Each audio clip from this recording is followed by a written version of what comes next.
नमस्कार दोस्तों।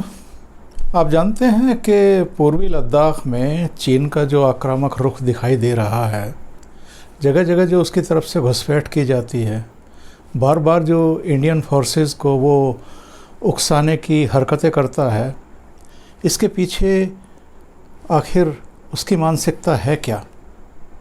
वो इतनी बौखलाहट में दिखाई क्यों दे रहा है?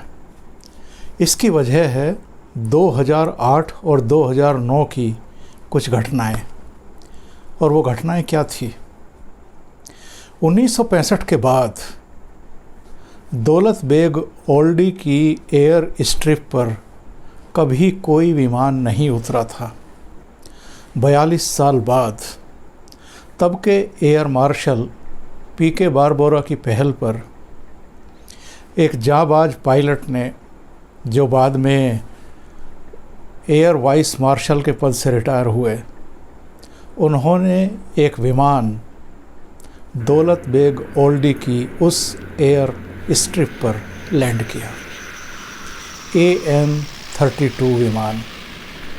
और उसके बाद इन्हीं सूर्यकांत चाफेकर ने सामरिक दृष्टि से बेहद महत्वपूर्ण चीन के बॉर्डर से बिल्कुल लगते हुए दो दूसरे एयर स्ट्रिप पर अपने लड़ाकू विमान उतारे। और ये ऐसी घटनाएं थी जो इतिहास में दर्ज हो चुकी हैं। सूर्यकांत चाफेकर को बाद में शौर्य चक्र से भी सम्मानित किया गया। अति विशिष्ट मेडल से भी उनको नवाजा गया।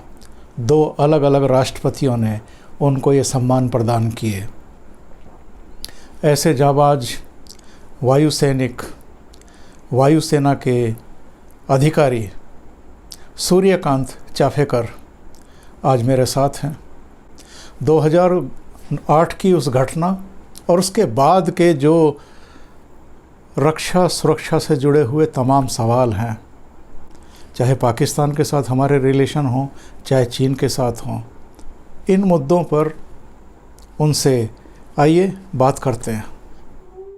चाफेकर जी, बातचीत की शुरुआत हम लोग DOB से करें, क्योंकि 2008 में बहुत सालों बाद और काफ़ी प्रयासों के बाद वहाँ पर जो एयर स्ट्रिप थी, जो कि सामरिक दृष्टि से इतनी महत्वपूर्ण है क्योंकि चाइना का बॉर्डर भी वहाँ से एकदम पास है और पाकिस्तान का भी काराकोरम दर्रा, और ऊपर अगर चले जाएं उज्बेकिस्तान वगैरह, तो उस दृष्टि से भी DOB बेहद महत्वपूर्ण है।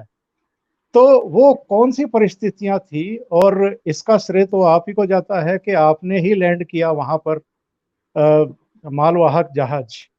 तो उसके बारे में थोड़ा सा हमारे दर्शकों को बताइए। जरूर।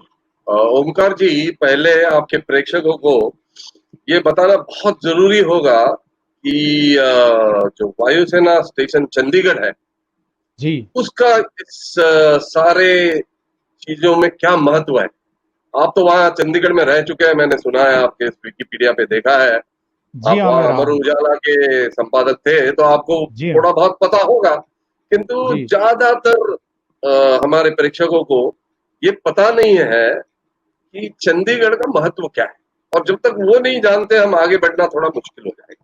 जी एयरफोर्स वायुसेना स्टेशन चंडीगढ़, ये इसका महत्व इसलिए है कि पूरे उत्तर भारत में जी और ज्यादातर हिमालय में, लद्दाख, लेह, कारगिल और जम्मू और कश्मीर, इस इलाके में जो पहाड़ी इलाका है।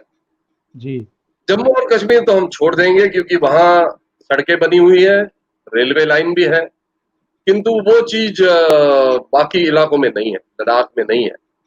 तो क्या होता है, जो हमारे आम लोग वहां रहते हैं और जी जो सैनिक वहां कार्य करते हैं, इन सबको रोजमर्रा की जिंदगी के लिए वायुसेना स्टेशन चंडीगढ़ पे निर्भर रहना पड़ता है। ओ। तो आप पूछेंगे ये किस कारण? उसका हम्म। ऐसे है, वहां बर्फ तो काफी गिरता है, छह जी। सात महीने सारे रास्ते बंद रहते हैं। कुछ कुछ जगहों पे जहां हमारी जवानों की टुकड़ियां तैनात है, वहां तो रास्ते ही नहीं पहुंचे। तो जी। ऐसी जगह पे राशन, रोजमर्रा जिंदगी का सामान, जी। दारू गो दारू गोला, जी। कपड़े, ये सारी चीजें एयरफोर्स स्टेशन चंडीगढ़ उनको पहुंचाता है। और वो दो जरिए से किया जाता है। एक है ले और थॉइस में हवाई पट्टी है, तो जी। उसमें मालवाहू जहाज उतार के हम सामान नीचे उतार देते हैं। हम्म। किंतु जैसे मैंने बताया, कुछ जवान ऐसी जगह में, जैसे सियाचिन ग्लेशियर का मैं आपको एक उदाहरण दूंगा। हम्म। ऐसी जगह में कोई सड़क पहुंची नहीं है और छोटी छोटी टुकड़ियां छोट पहाड़ों की चोटियों पे बैठी हुई है। तो हम्म। उनको हम जहाजों से सामान लाद के, जहाज का दरवाजा पिछला खोल के, हवा से तकरीबन 1000 फीट से सामान को नीचे ढकेल देते हैं। ओहो। और वैसे ही गिरा दिया तो सामान का तो नुकसान होगा, आप जानते ही हैं। बिल्कुल। इसलिए उसे पैराशूट लगाया जाता है। हम्म। तो सामान बाहर गिरने के बाद पैराशूट खुलने के कारण धीरे धीरे धीरे सारा सामान उन टुकड़ियों ने जो बनाया होता है जगह जहां उनको चाहिए सामान, वहां जा गिरता है। और बहुत तब मुश्किल वो काम। उसको समेट लेते हैं। हाँ, बहुत मुश्किल काम है ऐसे जगह में। और वो हम्म। समेट भी लेते हैं, किंतु कभी कभी वहां ठंड इतनी है, जी। शून्य से नीचे 40 डिग्री, हम्म। और भयंकर हवाएं, जो कि जी। जिनकी रफ्तार कभी कभी 130 किलोमीटर प्रति घंटा होती है। जी। काफी ठंड, ऐसे जगहों में खाने का सामान आके उनके दरवाजे पे भी गिर गया है, तो भी वो उठाना नहीं चाहते। जब उनको जरूरत हम्म। पड़ेगी तब वो वहां से वो ले जाते हैं। तो वो क्या कहते जी। हैं, वहां कुछ झंडा लगा देते हैं कि यहाँ सामान पड़ा है, क्योंकि कल बर्फबारी हुई तो वो ढक हम्म। जाता है। तो उनकी हाँ, अपनी उसकी मेथड है, अपनी उन्होंने पहचान होती है। पहचान करने के लिए लगा रखा है। हम्म। तो ऐसे जगह में मैं जब उस स्टेशन से जा रहा था, तो दौलत बेग ओल्डी, जो डीबीओ करके जगह है, जी। वो आपके सियाचिन ग्लेशियर के पूर्वी तरफ बिल्कुल। और चाइना के अक्साई चिन जगह से सट के है। बिल्कुल। तो वहां पहले 2008 से पहले जो मैं बता रहा हूं, मैं आपको बात 2000 की बता रहा हूं, क्यों वो मैं बता दूंगा। जी। तो वो वहां कुछ हवाई पट्टी वगैरह कुछ नहीं थी। तो मैं ऐसे ही ड्रॉप सॉर्टी में गया था, सामान को धकेल दिया, देखा। जब नीचे हम्म। देखा तो मैंने देखा अंधुक सा कुछ दिख रहा था हवाई पट्टी जैसे। जी। तो मेरा कुतूहल जागा। मैंने कहा वापस जाएंगे तो पता करेंगे क्या है। हम्म। जब मैं स्टेशन पहुंचा, पता किया, तो पता चला 1965 में जी। एक पैकेट, पुराना एक जहाज होता था पैकेट, 3 इंजन वाला, जी। उसको वहां उतारा गया था। ज्यादा दिनों के तक वो चला नहीं, एक दो बार उतारा हम्म। गया था। किंतु हम्म। वहां कुछ है ये पता चल गया। हम्म। किंतु 2000 में मैं कारगिल, 1999 में कारगिल का एक थोड़ा सा नोकझोंक हुई थी पाकिस्तान के साथ।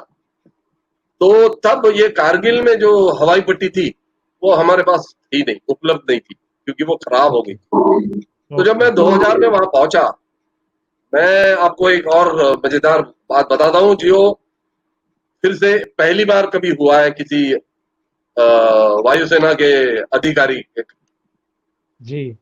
चंडीगढ़ जैसे महत्वपूर्ण स्टेशन में मैं फ्लाइट कमांडर के,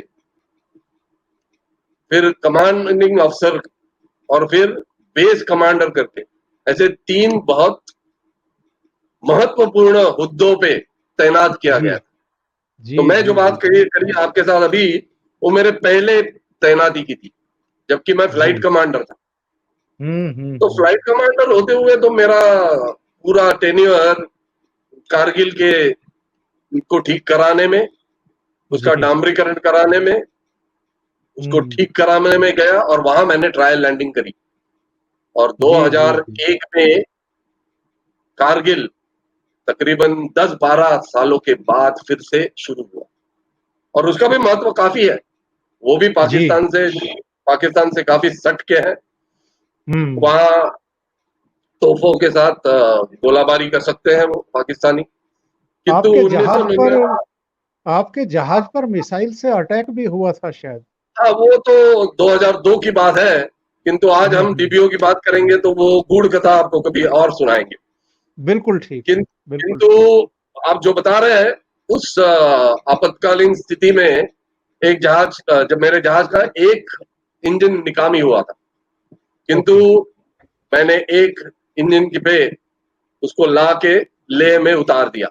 ये भी जी। किसी ने तब तक किया नहीं था कि एक इंजन पे जहाज को तकरीबन 30-35 मिनट चला के वापस ला, तो वो भी मेरे जी। नाम पे ही है। तो जैसे हम्म। मैं कह रहा था, तो 2002 तक तो समय ऐसे ही बीत गया। फिर मैं और कहीं चला गया, कहीं और जी। तैनात हुआ, किंतु जी। भगवान के मन में ये था कि जी। मेरे जैसे अफसर से कुछ कार्रवाई करवाई जाए। जी। मैं तो भगवान की देन मानता हूँ वो, क्योंकि मुझे अच्छा ऐसा चांस मिला, सबको मिलता नहीं है। मेरे हम्म। जिंदगी में काफी ऐसे वाक्य हुए हैं जो कि कई एक अफसर वायुसेना में है, उनके साथ कभी नहीं हुए होंगे। तब तो बहुत अच्छा नहीं लग रहा था, ऐसे लग रहा था कि हमारे साथ ही क्यों। किंतु अब जब पीछे देख के मुड़ के देखते हैं तो लगता है भगवान का दया ही थी कि अच्छे काम करने का मौका दिला। तो जी। मैं कह जी। रहा हूँ 1 जनवरी 2008 जी। को मैं कमांडिंग अफसर करके मुझे चंडीगढ़ में पहुंचाया गया फिर से। ओके। और 1 जनवरी 2008 को हमारे एओ सिंसी साहब जो थे वेस्टर्न एयर कमांड के, वो भी एओ सिंसी करके उन्होंने भी दिल्ली में पदार्पण किया। ओके। तो इन साहब को मैं थोड़ा जानता था, वो थोड़े नेतृत्व गुणों में बहुत अच्छे थे और जी। थोड़े धैर्यवान भी थे, धाड़सी कहते हैं, हम्म। वो धाड़सी थे। हम्म। तो मेरी भी वृत्ति वही थी, तो मैंने कहा यदि कभी, और डीबीओ तो मेरे मन में तब से था, 2002 से था, तो मैंने कहा कभी हम्म। मौका मिले ना मिले, यह मौका मुझे पूर्ण इसका उपयोग करना चाहिए। तो ये हमारे सीएमसी साहब पहुंच गए फरवरी 2008 में स्टेशन में देखने के लिए कि क्या चल रहा है, और वो जी। ऐसे डिबेट करते रहते हैं क्योंकि बहुत हम्म। महत्वपूर्ण स्टेशन है, तो जरूर था उनको वहां आने का, तो वो वहां आए। जी। हमने मौके का ये तो पूरा फायदा उठाया। हमने उनको, जी। जब हमारे स्क्वाड्रन में पे वो पहुंचे तो उनको सब बताया कि क्या इधर कार्रवाई होती है, कैसे कितने पायलट है, सब कुछ। और ये रूटीन होने के बाद फिर हमने हमारा मुख्य जो मुद्दा था वो उनको अच्छा। प्रस्ताव रख दिया। हमने कहा हम्म। हमको डीबीओ में पहले उसके हमने उनको बताया सामरिक महत्व क्या है, फिर उनको बताया क्यों वहां नहीं जा रहे।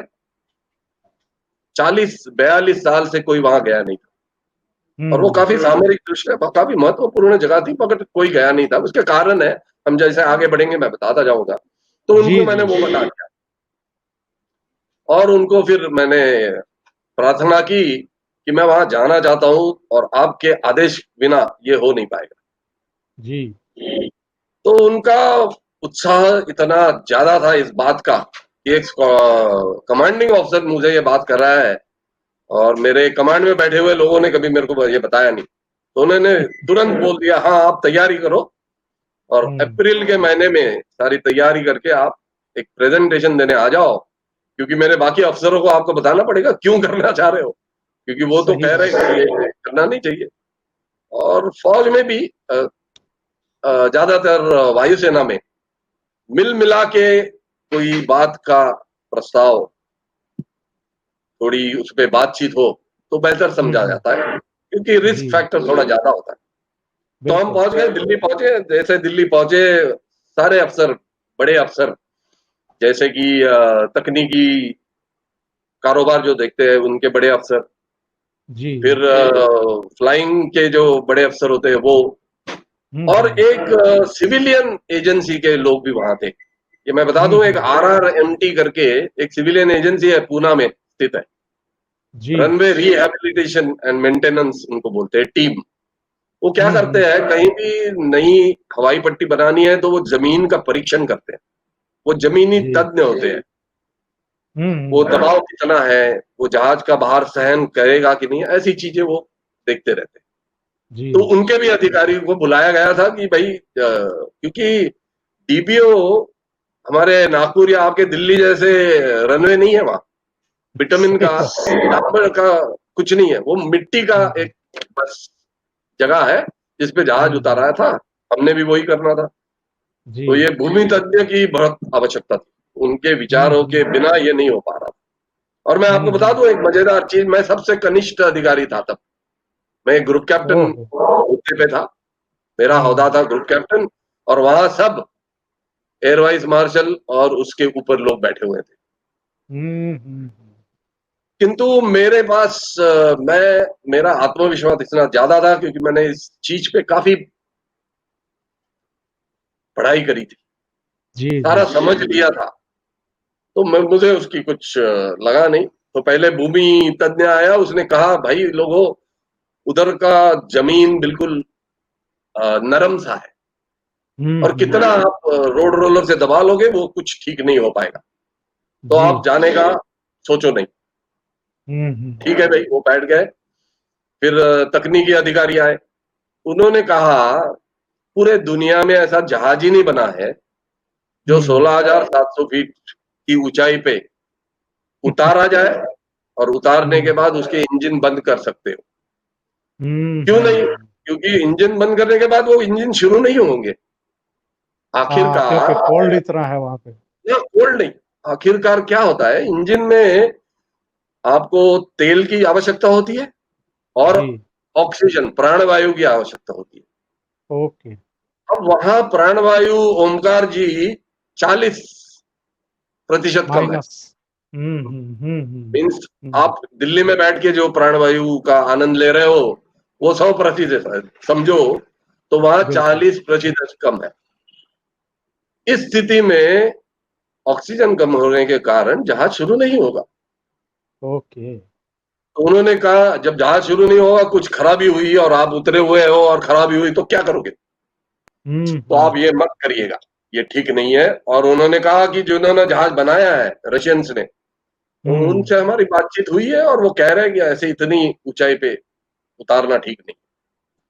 जी। फिर आए हमारे फ्लाइंग के अधिकारी, तो उन्होंने एक और अ, मुद्दा रखा।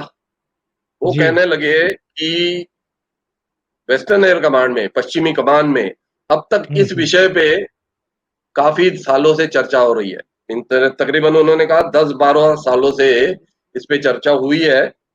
और जी। इस चर्चा के बाद ही, और चर्चा के प्रमुख अधिकारी जो होते हैं, बोर्ड ऑफ ऑफिसर्स बोलते हैं उनको, समिति जी। समिति गठित करी थी। और हम्म। समिति गठित करने के बाद उसके जो अधिकारी थे वो एयर वाइस मार्शल हुद्दे के थे। हम्म। ऐसे 3 समितियों ने इस पे बातचीत करने के बाद ये बोला था लिखित में जी। कि जहाज की मर्यादाओं के कारण और वहां की हवाई पट्टी के मर्यादा के कारण और चीन के काफी सटके होने के कारण हम्म। प्रत्यक्ष नियंत्रण रेखा वहां से 6 किलोमीटर दूर है साउथ में, दक्षिण की जी। तरफ, और पूर्व की तरफ 8। तो उन्होंने कहा इन कारण के कारण आप मत जाइए, जी। उसकी जरूरत नहीं है। हम्म। बट मैंने जो अफसर को ये प्रस्ताव रखा था उस पर मुझे बहुत ही ज्यादा विश्वास था, क्योंकि वो काफी हम्म। धैर्यवान और आप कैसे कह सकते हो, फॉरवर्ड लुकिंग फ्यूचरिस्टिक आदमी थे। तो उन्होंने कहा चापेकर आपने तो सुन लिया ये 3 विविध लोगों का कहना क्या है, अब आपने हम्म। मुझे प्रस्ताव दिया है कि आप डीबीओ लैंड कर सकते हो, बताइए, आप आइए हम्म। अभी। हम्म। तो हम स्टेज पे पहुंच गए। हमने प्रथम ही ये कहा कि मैं तो कोई भूमि तज्ञ नहीं हूं, तकनीकी मर्यादा मेरे जहाज की मुझे पता है, जी। और मैं इनके मत से बिल्कुल मान्यता रखता हूं कि जहाज के मर्यादा के बाद ये कार्य हो सकता है। जी। मर्यादा में रह के ये कार्य नामुमकिन नहीं हो सकता। नहीं हो सकता, नामुमकिन। हुँ। तो और फिर मैंने हमारे काफ़ी चार्ट्स होते हैं, ग्राफ्स होते हैं, जी। कुछ फ़ॉर्मूले होते हैं, इक्वेशंस होते हैं, वो सब पेश किए, तकनीकी चीज़ें बताई जी। और फिर मैंने कहा कि हम ये लश्करी काम कर रहे हैं। हम कोई सिविलियन वाला काम नहीं कर रहे हैं और देश हाँ। के लिए इसका बहुत फ़ायदा होने वाला है। यदि ये जी। हवाई पट्टी शुरू हुई, तो हमको काफ़ी फ़ायदा होने वाला है। तो फौजी होने के कारण हमने ये रिस्क लेनी चाहिए। जी। इतना कह के मैं आके बैठ गया। सबसे कनिष्ठ अधिकारी था, मैंने तो आपको बता ही दिया। जी। तो बट किंतु मेरे को डरने की कोई बात नहीं लगी क्योंकि मैंने काफ़ी इस पे मेहनत करी थी और मैं काफ़ी मेरा आत्मविश्वास था कि हुँ, ये कार्य हुँ। हो सकता है। जी। हाँ, जहाज ही खराब हो गया तो वो तो मैकेनिकल चीज़ है, तो उसके पे हमारा कुछ जोर नहीं हो सकता। किंतु बिल्कुल। ये हो सकता है।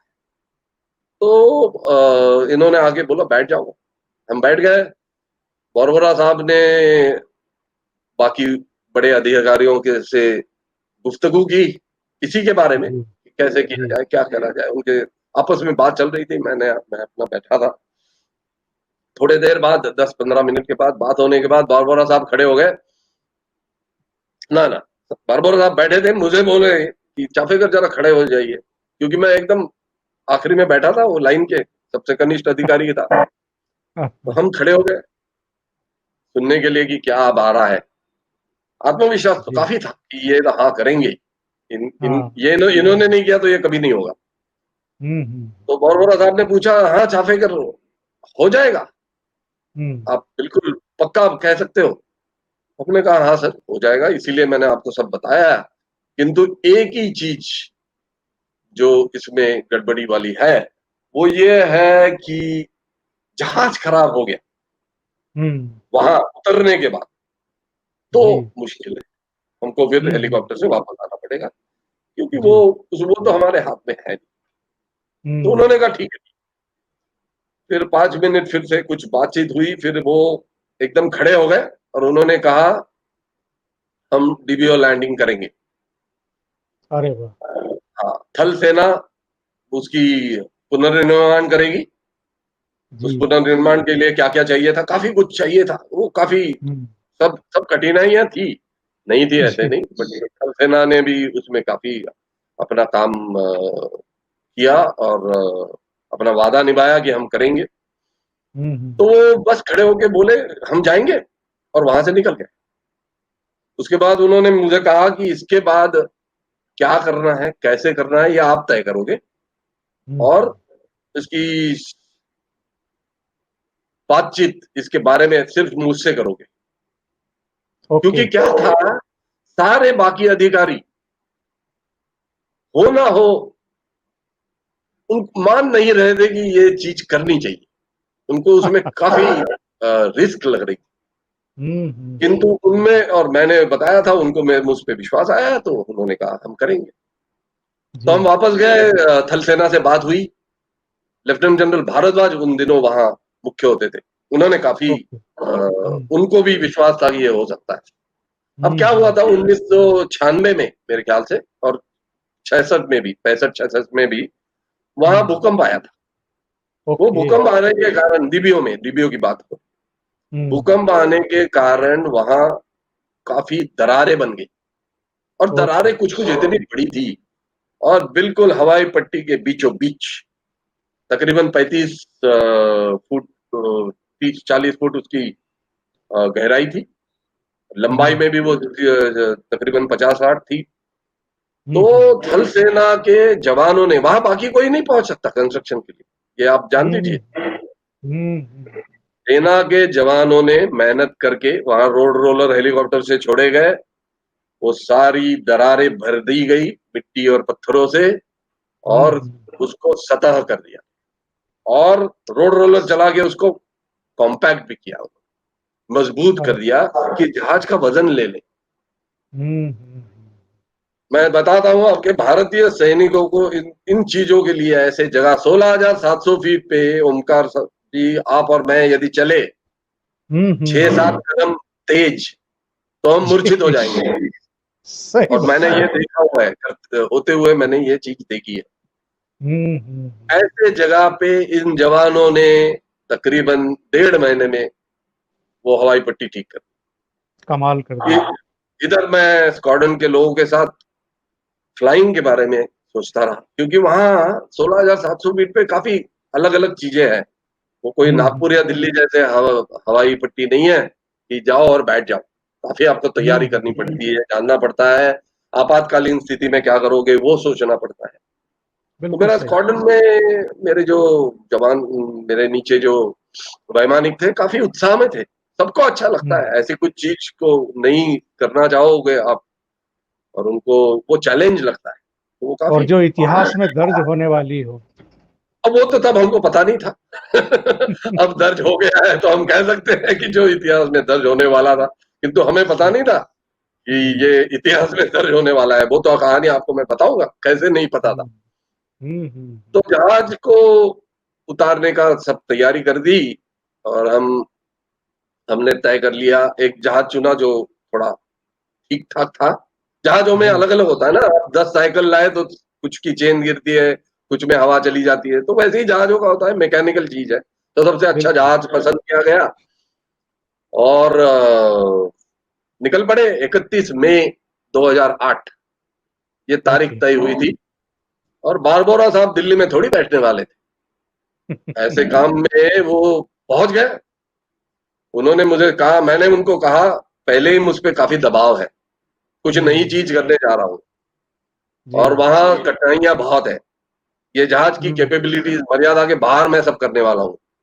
जी। जहाज की मर्यादा क्या थी? एक तो वहां जहाज का जो वेग होता है जी। वो प्राणवायु और ये कम होने के कारण वो बहुत ज्यादा होता है। तो यदि हम ओके। दिल्ली में 220 किलोमीटर प्रति घंटे में आके बिठाते हैं जहाज को, वहां मुझे 280 पे बिठाना था। ओके। दूसरा, वहां के कम हवा के वातावरण में जहाज जब हम मोड़ते हैं तो जी। यदि 30 अंश से तुमने मोड़ा तो नागपुर में वो जो मुड़ेगा वो जल्दी से मुड़ जाएगा अंदर ही अंदर। वहां बाहर का सरकमफेरेंस देगा। ओके। अब ये डीबीओ बड़ा अजीब सी जगह है। हम्म। डीबीओ जहां वो हवाई पट्टी है वहां बस सतल प्रदेश है, ओके। खाई खाई जैसे। और बाकी हम्म। थोड़ा सा बाहर जाओ 15-20 किलोमीटर, ऊंचे ऊंचे पहाड़। जी। तो एक बर्तन नहीं होता है, आपको वो उपमा सबसे अच्छी पसंद आएगी। बर्तन होता है जिसके आजू बाजू में ऊंचाई होती है और जहां वो बर्तन का तला होता है वो रनवे है समझो। तो अब ये बर्तन में हम्म। घुसने के बाद कुछ यदि गड़बड़ हुई तो बर्तन के बाहर आना मुश्किल था। हम बाउल ही कहते थे उसको। हाँ, तो कटोरा ये एक जैसा वो। कठिनाई, हाँ जी हाँ जी, तो यही कठिनाई हम्म। थी। किंतु 31 मई को हम गए, वातावरण ठीक था। सुबह सुबह 4:50 पे निकले कि वहां तापमान ठीक हो तभी बैठे। जी। बारबोरा साहब पैसेंजर करके पीछे बैठे हुए थे कार्गो कंपार्टमेंट में। हम उनको ले गए, वहां जहाज उतार दिया। और अब कह सकते हैं कि इतिहास दर्ज हो गया। 6:31 रच में दी। 31 मई को इतिहास रचा गया। तो बारबोरा वहां साहब उतरे। आपके साथ हवाई जहाज में थे? हाँ जी, वो पैसेंजर करके आए थे क्योंकि वो अरे वाह। उन्होंने सोचा, हमने उनको बोला भी कि हम हमारे पे इससे और ज्यादा दबाव बढ़ेगा कि हमारे इतने बड़े अधिकारी हमारे साथ, और हम जब, बट उन्होंने कहा नहीं नहीं नहीं, मैं, आप चिंता ना करिए, मैं बिल्कुल उधर कॉकपिट में नहीं आऊंगा, आप अपना काम करिए, मैं यहाँ बैठा हूँ। और कितने लीडर लोग थे? हवाई हवाई हवाई जहाज में जहाज में कितने लोग थे? जो चलाते हैं, पायलट, को पायलट, हम्म। फ्लाइट इंजीनियर हम्म। और बारबोरा साहब, बस ओके। 4-5 लोग थे। खाली जहाज ले जाना था क्योंकि वहां उतने 16,700 पे उन्होंने बता ही रखा था कि उतारा मत जहाज। तो इतने डरावने में हमने कम से कम वजन ले गए थे। और तेल भी इतना ही भरा कि वहां पहुंचे चंडीगढ़ से और चंडीगढ़ से जी। फिर थॉइस पहुंच पाए। ओके। तो हम पहुंच गए, लैंडिंग हुआ, काफी धूल उड़ी, क्योंकि वहां मैंने हम्म बताया वो कुछ जहाज के पीछे हम्म काफी धूल उड़ रही थी। धूल ना हम्म उड़े इसलिए भी अपने थल सेना के जवानों ने काफी काम किया था। उन्होंने क्या किया था, पानी और तेल, इनको मिला के वो छिड़का था कि धूल कम हो हम्म जाए। किंतु हम्म सारा ही कच्चा होने के कारण इसमें कोई ज्यादा गुंजाइश नहीं थी इससे ज्यादा कुछ करने की।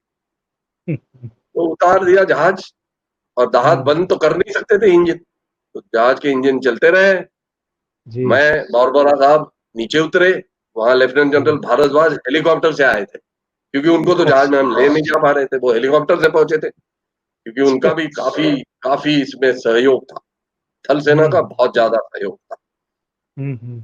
तो इन एयर मार्शल बारबोरा ने और हमने और उन्होंने मिलके उनको मिठाई विठाई बांटी, जवानों को शाबाशी दी गई कि जी। इतने 16,700 फुट जैसे पे आपने एक हवाई पट्टी तैयार करी है, हम्म। और एक इतिहास रचने में उनका भी काफी हाथ था।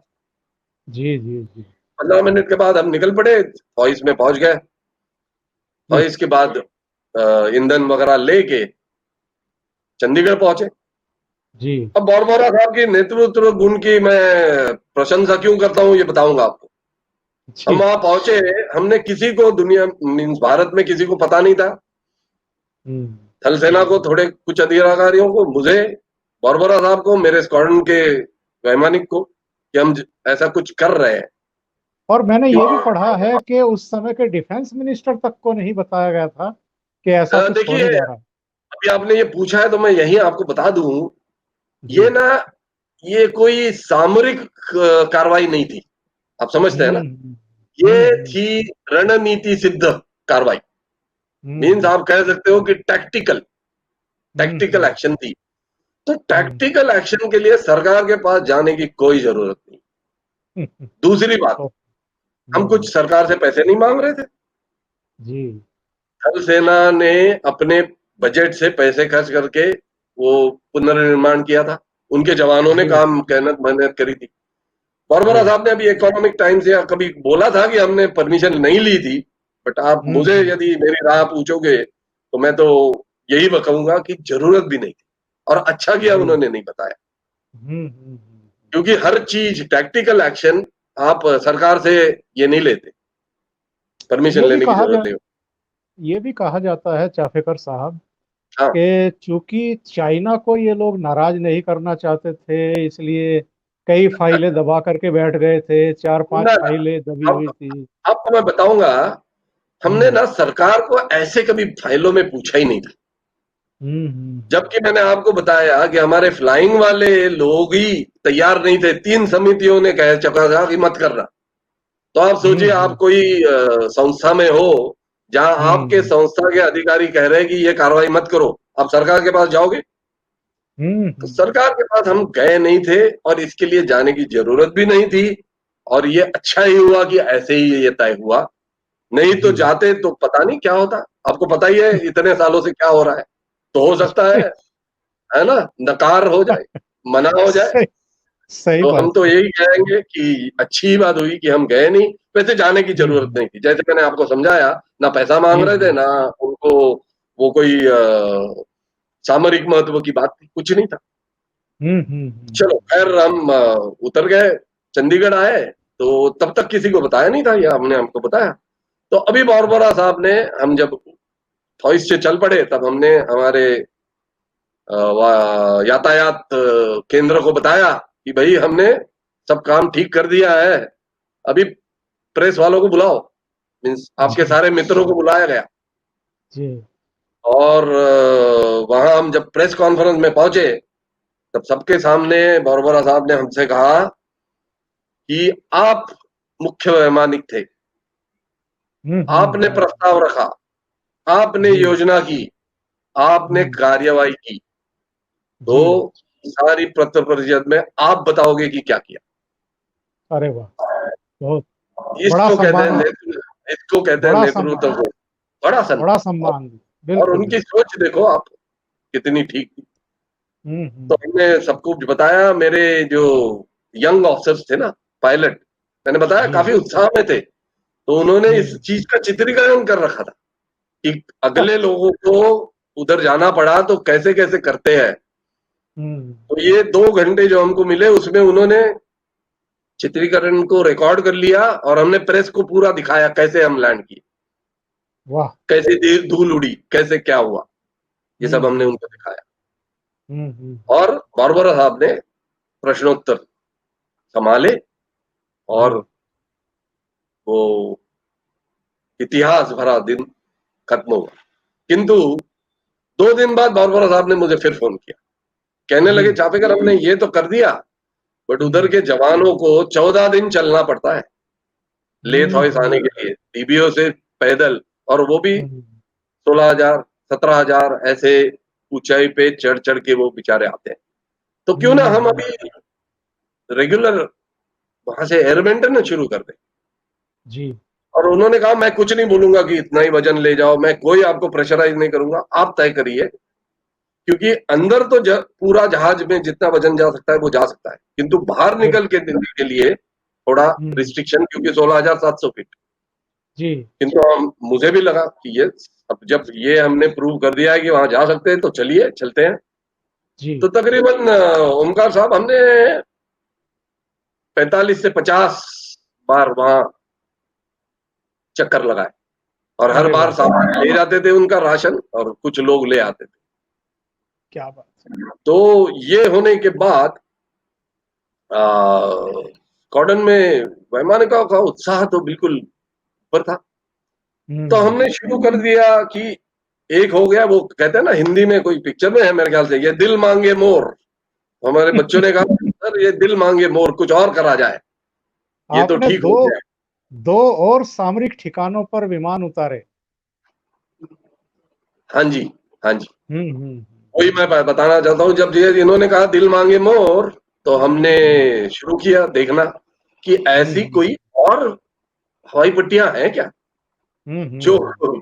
40-42 सालों से ऐसी पड़ी है, और जी। वहां के जी। हवामान के कारण वो बिल्कुल खराब हो जाती है। तो हमको हम्म। पता चला अभी जो गलवान में मुठभेड़ हुई जी। उसके दक्षिण में सिंधु नदी के पास ही एक जी। और हवाई पट्टी है, उसका नाम है फुकचे। ओके। पेंगोंग सो लेक के दक्षिण में ये आती है, और ये एक बड़ी मजेदार बात है कि जी। सिंधु नदी का पश्चिमी किनारा हमारे पास है और सिंधु हम्म। नदी का पूर्व किनारा चीनियों के पास है। ओके। तो जो कुछ नो मैन्स लैंड है वो बस वो नदी है। ओके। ओके। और इस हवाई पट्टी की ऊंचाई थी 14,500, तो ओके। कटाइयां उतनी थी, किंतु ये जरा हम्म। पहाड़ियों से घिरा नहीं था, जी। क्योंकि जी। वो सिंधु नदी के वैली में खाई में होने के कारण वो पहाड़ियां आसपास कम थी। जी। तो वो वहां हमने जहाज को उतारा नवंबर 2008 में, जी। किंतु उसके बाद कोई गया नहीं है अभी तक। बट एक बात ओके। है कि अभी हमको पता है कि कल कभी काम पड़े, कुछ जरूरत हो, फौज को उतारना है, तो हम इसको इस्तेमाल कर सकते हैं। जी। जी। तो ये है फुकचे की कहानी। तीसरी जो सामरिक महत्व की हवाई पट्टी है, अभी सिंध नदी से एक खाई जाती है लेह की तरफ, ओके। और लेह और सिंध नदी के वैली में बीच में कोई हवाई पट्टी नहीं थी। तो कभी चीनियों ने अच्छा। सोचा उस इलाके में, प्रदेश में और महत्वपूर्ण जगह ले से क्या हो सकती है, कोई है नहीं। हम्म। तो फिर हम्म। हमने तय किया, उधर एक नियोमा करके जगह है, जी। नियोमा में एक नदी बहती थी, उसके बाजू में नदी के पास में रेत का एक जगह था, और जी। इतना ही था कि एक हवाई पट्टी बने बस। हम्म। फिर से हमने लेफ्टिनेंट जनरल भारद्वाज से बात करी, और हर जी। बार हमने कुछ बात करने पे कभी उन्होंने मना नहीं किया।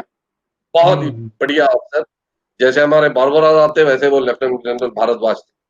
क्या उन्होंने बात। कहा जरूर तैयार करेंगे। वहां ये झंझट थी की रेत काफी थी, जैसे डीबीओ, और उसमें थोड़ी मिट्टी भी थी, तो हम उसको दबाव करके उसको मजबूत कर पाए। यहाँ रेत होने के कारण वो नहीं हो पा रहा था, तो एक सीमेंट का मटेरियल उन्होंने चूज किया, RBX जी 18 या ऐसे कुछ उसका नाम था। वो रेत में मिला के ज्यादा पानी डाल के उन्होंने थोड़ा सा कड़क कर दिया उसको, जी और इस प्रकार हम चल पड़े। तब तक बॉर्बोरा जी निकल पड़े थे, वो वायु मुख्यालय में पहुंच गए थे, जी वाइस चीफ करके, और एक नए अधिकारी आए थे, एयर मार्शल ब्राउन, जो कि आगे जाके चीफ बने, आपको पता ही होगा। हाँ हाँ तो उनके कारकिर्द में हमने सितंबर 2009 में नियोमा को खोल दिया। वाह नियोमा, फुक्चे और डीबीओ, ये तीन सामरिक दृष्टया सबसे महत्वपूर्ण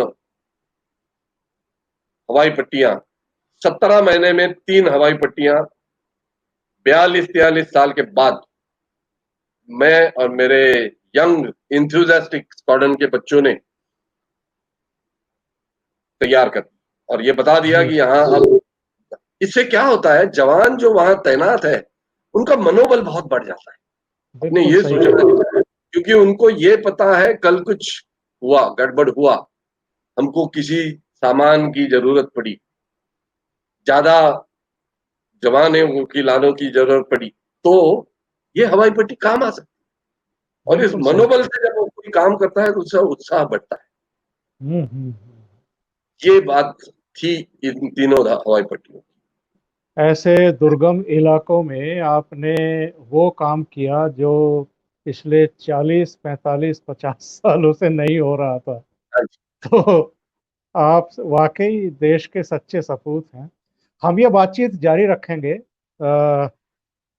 सूर्यकांत चाफेकर जी, एक ब्रेक ले लेते हैं और उसके बाद फिर से बातचीत शुरू करते हैं। जरूर जरूर, धन्यवाद।